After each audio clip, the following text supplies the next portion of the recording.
Hey guys, welcome back to the VIP Financial Ed channel. My name is Matthew Pillmore. I'm the president of a company that helps people one-on-one to bank the right way, to borrow the right way, to save thousands and thousands of dollars, and over time, even most realistically, hundreds of thousands. So a lot of really terrific information being discussed on this channel. And today I want to speak to you about leverage. There are a lot of varying perspectives about leverage, and I wanted to share some of the pros and cons that are involved with leverage. And there are, I'm sure, many others that I'd be curious to hear about in the comments section below. So let's start with the pros. The first thing that I love about leverage and having this access to extremely powerful different types of capital accounts is I can accelerate most of my financial objectives with those accounts. We've already used the metaphor many times that these are similar to, say, tools that a carpenter or anybody for that matter needs in order to accomplish various projects. If you have access to a screwdriver, it's sure a heck of a lot easier than trying to screw a screw in with just your fingertips. So it's going to speed things along. The first benefit to leverage is always acceleration. The next benefit is safety. A lot of people, I think, have a misconception about a lot of the topics we discuss on this channel. In fact, when you reference back to our VIP versus Dave Ramsey videos, whereby we're challenging the philosophy of avoiding leverage and comparing the benefits of actually utilizing it, people came on pretty strong in the comments section. Somebody ought to smack you! And that's typical for Dave Ramsey's audience. People are not often in favor of leverage. That's stupid! And I think that the misconception there is because of the association to risk. That risk is absolutely false expectations appearing real, which is an acronym for fear. You have to understand that by having access to substantially more money than you would have otherwise, you're in a much safer position than if you didn't have access to the money. Just ask people who run out of money what they wish they had, and it would always be access to more. Leverage can offer you that security in the event of things not going exactly as you expect them to, which is exactly how life works. If you live long enough, you're going to face unpleasant surprises from time to time, which is why we count on these tools for emergency protection, just like you would count on emergency reserves in a checking or savings account. Instead of allowing my money to sit unemployed, sit idly, working for the banks, instead of working for me, I'm putting my money to work all the time, which means that I'm able to rely on leverage as a source of emergency funds in the event that something does happen that's unexpected. Now, keep in mind, that stuff can happen over I may not have an emergency for years and years. Why would I want tens of thousands of dollars sitting idly in a checking account for years at a time, waiting for this emergency that may not happen anytime soon? So again, our plan, and you'll see this when you dig deeper into the videos, is always going to work out in a less risky way than managing your money the traditional route. And finally, it gives us freedom of choices. We have significantly more options than somebody who doesn't have access to capital.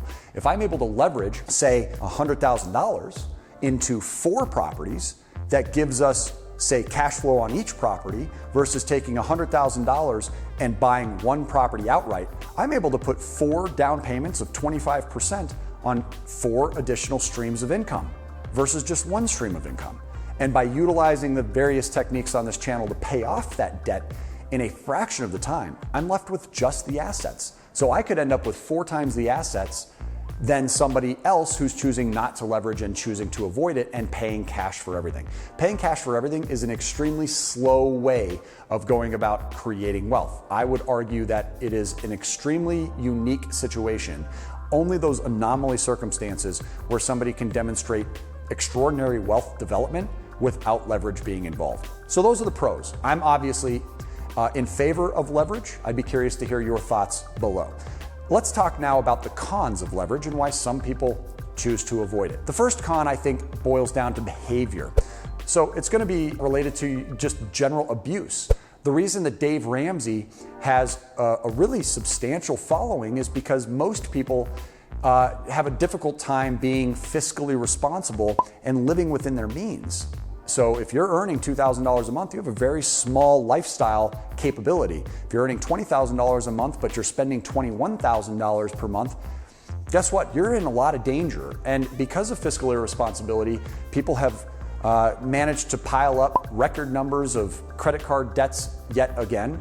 We're seeing student loan totals at all-time highs. Obviously, the national deficit is where a lot of people are getting their example. So we have to realize that abuse is a very real thing, but it is obviously a version of self-sabotage.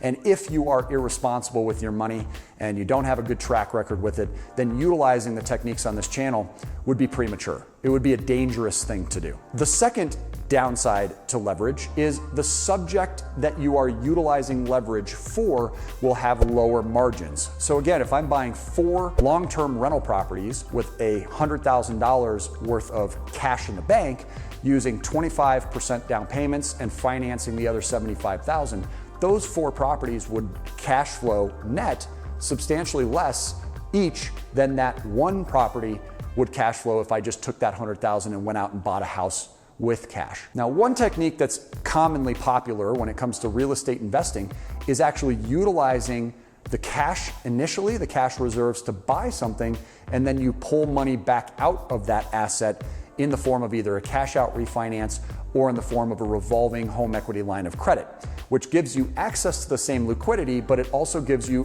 better buying power. If I'm approaching an asset holder who's considering selling that asset to me with cash, I can oftentimes make a much more aggressive offer toward that asset and say offer, percentage less than I would have otherwise by saying, well, I've got to now go to the bank and get the other $75,000 in a loan.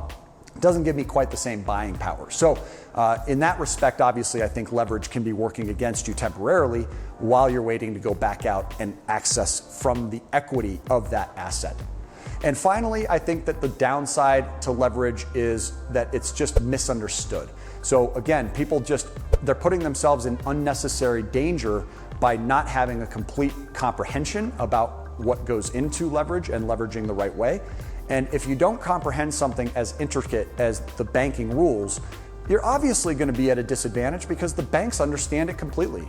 They have the smartest people in the entire world building their rules for them to work it against you. The system is designed in favor of the banks and not in favor of you. I think we can all agree on that, which means that if you're coming in underprepared, undereducated, undersupported, there's a good chance that you're gonna mess things up. As the motto says, rookies make mistakes, okay? So if you're a rookie at this, you're gonna wanna look for support, which means that you gotta click the link below in the description to get access to a one-on-one free coaching session. That free coaching session is scheduling out several months currently, so be patient, please. I thank you in advance for that. It will be well worth your time. If you're ready to dive right in, make sure you check the other options that are in that link as well, as far as getting started right away under one of our quick start possibilities.